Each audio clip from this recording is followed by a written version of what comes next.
네, 유승민 작가 모셨습니다. 어서 오세요. 안녕하세요. 자, 오늘 어떤 내용일까요? 네, 서울 서대문구 한 초등학교 앞에서 유괴 미수 사건이 발생했었죠. 네, 그랬죠. 예. 20대 남성 3명이 검거가 됐는데 이 남성들이 지난달 28일 오후 3시 반쯤에 초등학교 인근에서 차량으로 아이들한테 접근을 했습니다.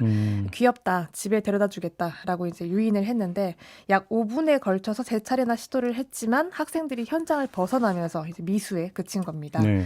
피해자는 초등학교 저학년 남자아이 4명인 걸로 밝혀졌는데요. 경찰 조사에서 남성들은 금전적인 목적은 없었다. 아이들이 놀라는 모습이 재미있어서 장난을 친 거다라고 진술을 했습니다.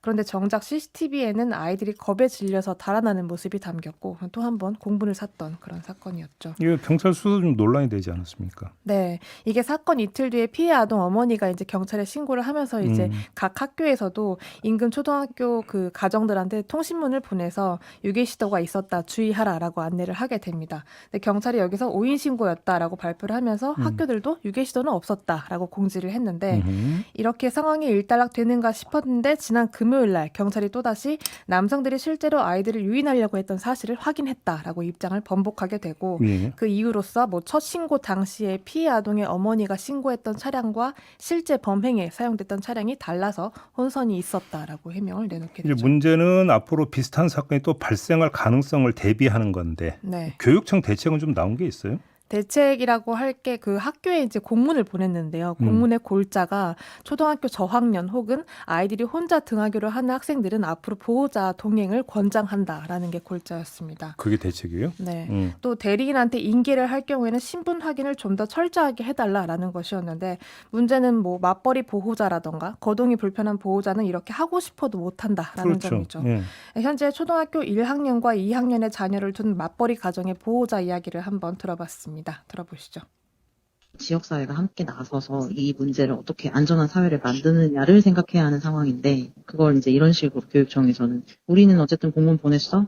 하고 학교로 떠넘긴 것 같은 그런 느낌이고 아이들 데리러 갈 수 없는 학부모들 입장에서는 발만 동동 구르는 거죠. 선생님 어떻게 안 될까요? 종이서 쓰면 안 되는 건가요? 이런 이제 상황이 되지 않을까요?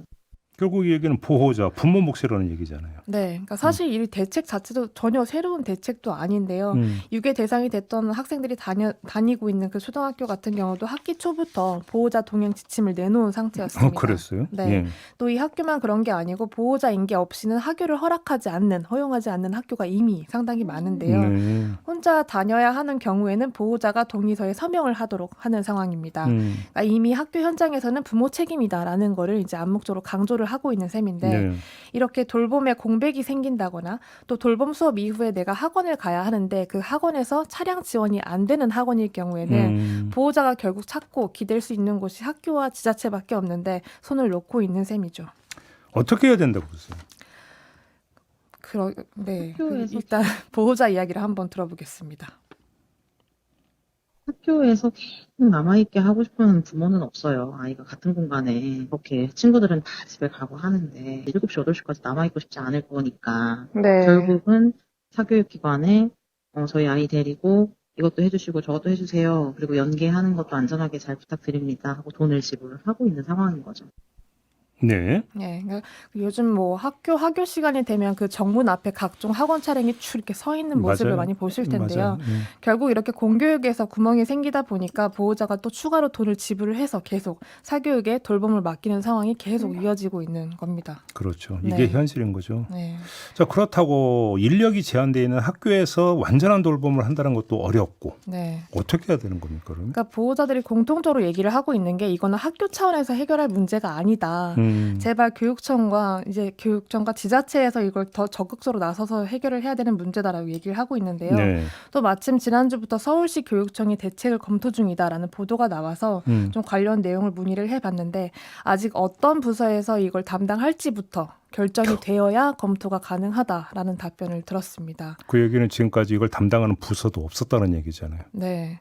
그렇죠. 그러니까 뭐냐면 아예 검토도 안 했다. 검토를 안 하던 중이었던 거죠. 예, 그러니까 예. 기민하게 뭐 대응을 하는 것도 아니었고 음. 세심하게 살피고 있는 상황도 아니었다라고 볼 수밖에 없기 때문에 네. 만약에 또 이렇게 시간이 흐르고 사람들의 관심이 점점 옅어지게 된다면 또다시 유야무야 끝날 수밖에 없는 상황이 좀 높다. 가능성이 높다라고밖에 볼 수가 없습니다. 그러니까요. 이거는 지금 뭐 좀 그 큰 틀에서 그러니까 지자체도 좀 나서야 되고 나서야 교육청도 좀 나서야 되고 이런 성질의 문제가 좀 아닐까 싶습니다. 네. 그렇지 않겠습니까? 불안해서 살겠어요?